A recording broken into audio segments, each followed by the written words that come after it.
सबको नमस्कार। मैं डॉक्टर सुजाता मखदूम। आज हम कर्नाटक विश्वविद्यालय धारवाड़ द्वारा BA sixth semester basic Hindi के लिए लगाई गई पुस्तक स्मृति की रेखाएं, इसके रचयिता महादेवी वर्मा का परिचय प्राप्त करने वाले हैं।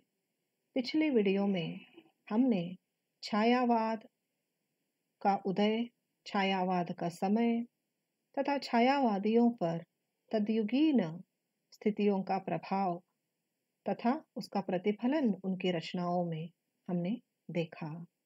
आज हम महादेवी वर्मा का परिचय, जीवन परिचय हम प्राप्त करने वाले हैं।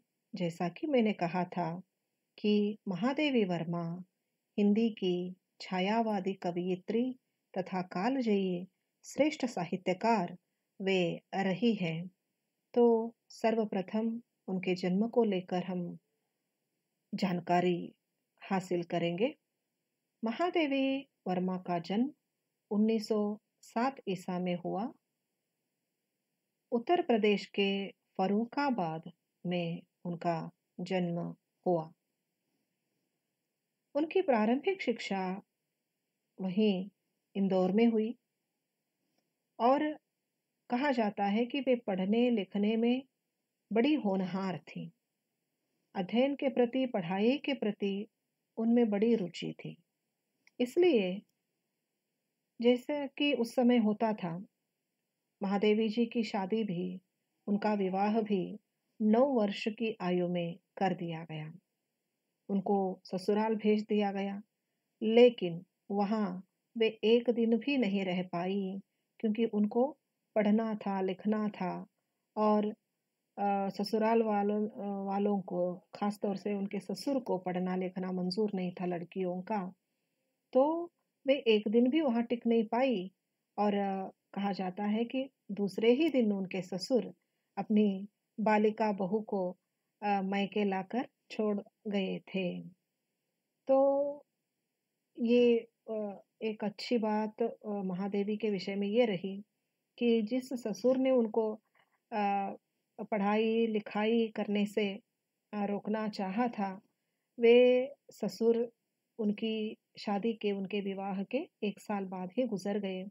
तो उसके पश्चात उनकी लिखाई पढ़ाई जारी रही और महादेवी वर्मा ने अपनी इच्छानुसार उन्होंने एमए तक की पढ़ाई की और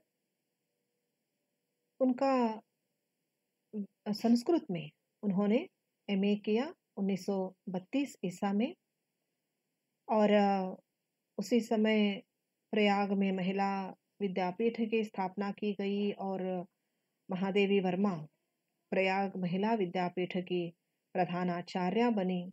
बाद में वे वहाँ की कुलपति भी बनी और इसके साथ साथ उन्होंने चांद नामक एक मासिक पत्रिका का संपादन बहुत ही बखूबी ढंग से उन्होंने संपादन कार्य किया। तो 1952 में वे उत्तर प्रदेश की विधान परिषद की मनोनीत वे सदस्या रही। तो इस प्रकार साहित्य के साथ साथ उन्होंने समाज सेवा का भी कार्य किया।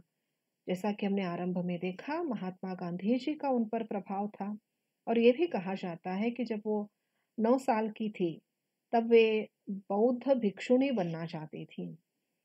तो ये कहा जा सकता है कि महात्मा गांधी जी की अहिंसा, बुद्ध की करुणा, इन सब का प्रभाव महादेवी वर्मा के व्यक्तित्व पर रहा और इन्हीं बातों का चित्रण उनकी कविताओं में, उनके समग्र साहित्य में देखा जा सकता है। 1954 में वे साहित्य अकादमी की संस्थापक सदस्या रही। 1960 में वे प्रयाग महिला विद्यापीठ की कुलपति बनी। 1956 में भारत सरकार ने उन्हें पद्म भूषण पुरस्कार से सम्मानित किया। 1983 में उनकी यामा रचना के लिए ज्ञानपीठ पुरस्कार दिया गया भारत सरकार द्वारा, साहित्य परिषद द्वारा। और उत्तर प्रदेश हिंदी संस्थान ने भी उन्हें भारत भारती पुरस्कार से सम्मानित किया। कहने का तात्पर्य यह कि भले ही उनका वैवाहिक जीवन सफल नहीं रहा, लेकिन अध्ययन, अध्यापन, सामाजिक कार्यों में उन्होंने और लेखन में उन्होंने अपने आप को इतना व्यस्त रखा कि वे उसमें अत्यंत सफल रही। साहित्य रचना के लिए भारत के सर्वश्रेष्ठ पुरस्कार ज्ञानपीठ पुरस्कार से उनको नवाजा गया यामा रचना के लिए, और पद्म भूषण से उनको सम्मानित किया गया। महादेवी वर्मा का जीवन सांसारिक दृष्टि से भले ही सफल न रहा हो, लेकिन साधना की दृष्टि से अत्यंत श्रेष्ठ जीवन उनका रहा है।